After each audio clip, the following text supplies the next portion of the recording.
Hey, how's it going, guys? Mitch here. Today I'm going to break down the guitar part for Come Back to Earth by Mac Miller for you guys. So what I'm going to do is break it down into 8-bar segments, little bite-sized pieces. I'm going to play them for you at 60 BPM, which is about 24, 25 clicks slower than the album. I'm going to talk to you a little bit about the function of the chords and try to just make this quick and digestible for you. So, all right, without further ado, let me go ahead and get into the first section. So I'm going to go ahead and play the first 8 bars.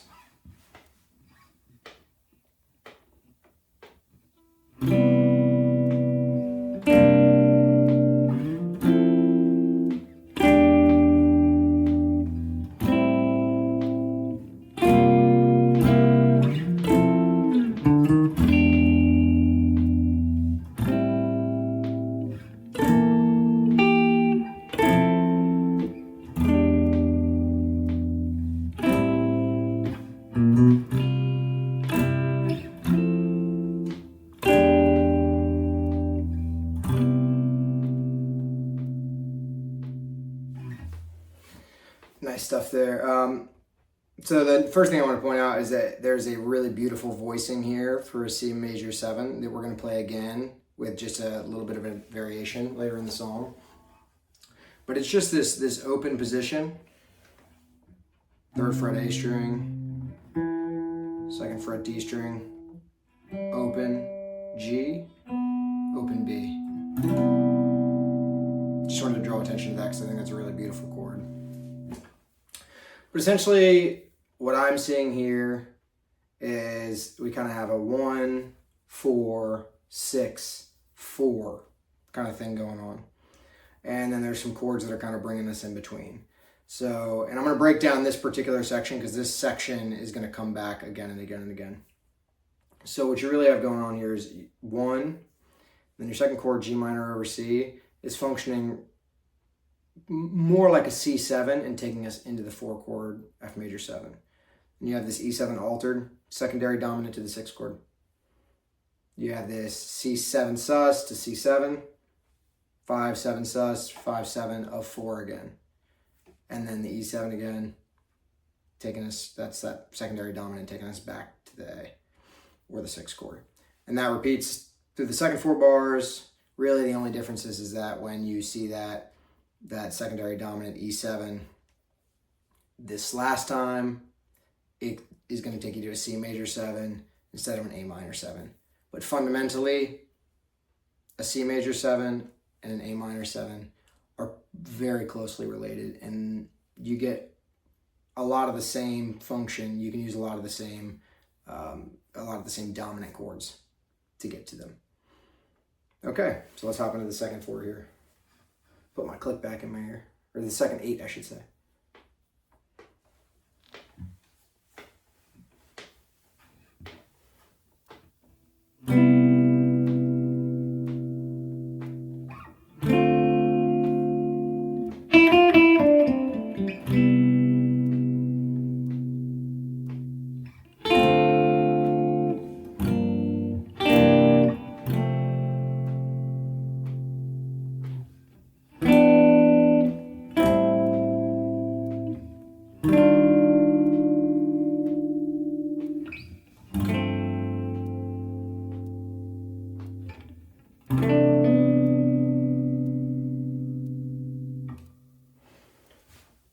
All right, let's talk about it. This is probably my favorite 8 of the song because I love that they use the E flat major 9, which is a borrowed chord from the parallel minor. So we're in C, parallel minor is C minor. So they swap that 3 out, use the E flat minor, or E flat major rather. Sorry, I think that's really beautiful. The rest of it is pretty straightforward, but we'll talk about it. It's gonna go 1, 2 with the iconic riff. 1, 2 again, then we're going to get a 2, 5 to 4, and then you're going to get what looks like it's going to be, maybe a 3, 6. What I would, from the start of it, I'm talking from the E minor 7 here, I would almost expect like 3, 6, 2, but instead they go to this E flat major 9, which again, is borrowed from the parallel minor. Then they end on the beautiful F over G. I love this chord. To me, it really is more like a G9 sus. If you take that,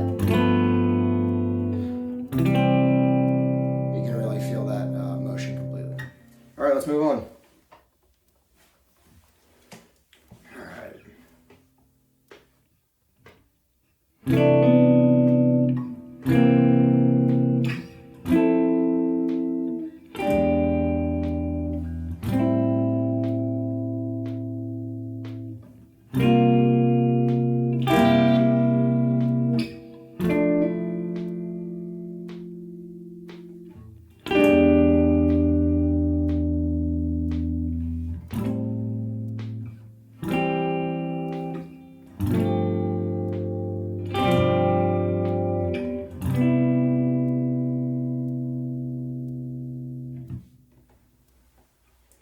All right. So this is very much like that first opening 8. Very similar. You're going to see most of the same chords, a little bit of different rhythm. And where it's really different is in the back half of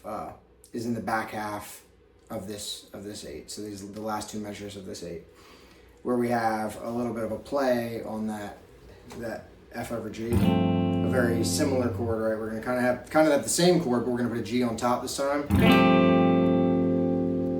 Then we drop the A. It's absolutely beautiful. Back to the 1 chord. All right, let's pick up into the next 8, which is, to me, this is kind of the bridge. Here we go.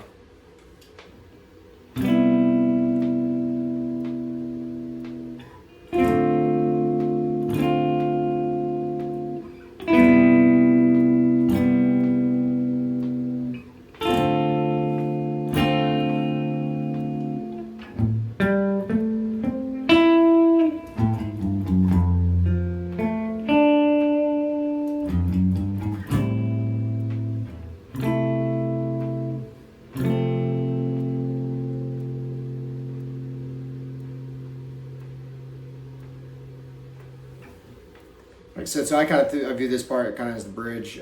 Super cool. I love that motion. It reminds me of a Pink Floyd song. If you ever go watch the Live at Pompeii.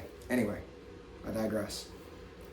So you kind of have the same thing. 1, 2, 1, 2, 6, 4, 6, 1. And what I'm talking about there is where I'm questioning it a little bit, because it could be a 6 inverted. Now what I'm talking about here is where we have an A minor 7. I play. My very next chord is here,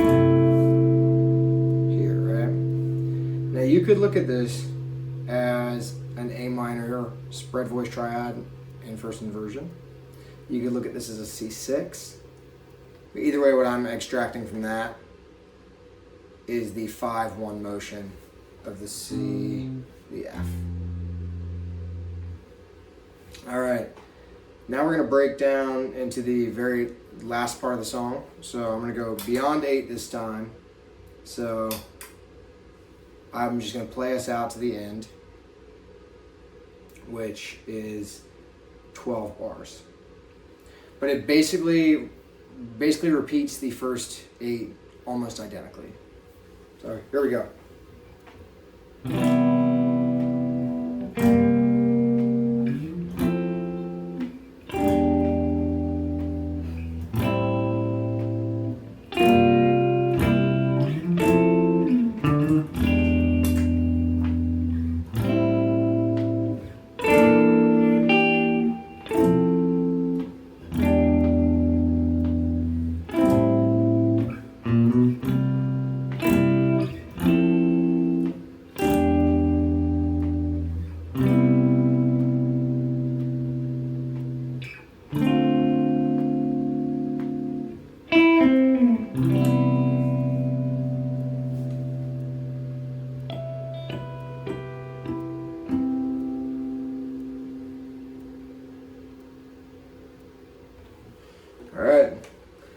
you have it. Yeah, that last part is basically the same. And you just see that chord that I pointed out earlier in the lesson, that version of a C major 7. You just see it again here at the end, but you add the E on top. It's probably one of my favorite ways to play that chord. I hope you got something out of this. Stick around. I'm going to play the whole thing now at tempo with the music up on the screen so you can play along, practice it, figure it out. Do me a favor if you liked this video. Click like, subscribe, all that good stuff. Go to Spotify and check out Mitch Ryan, Whole New Attitude. That's my latest EP. It'd mean the world if you streamed it. Thanks, guys. Take care.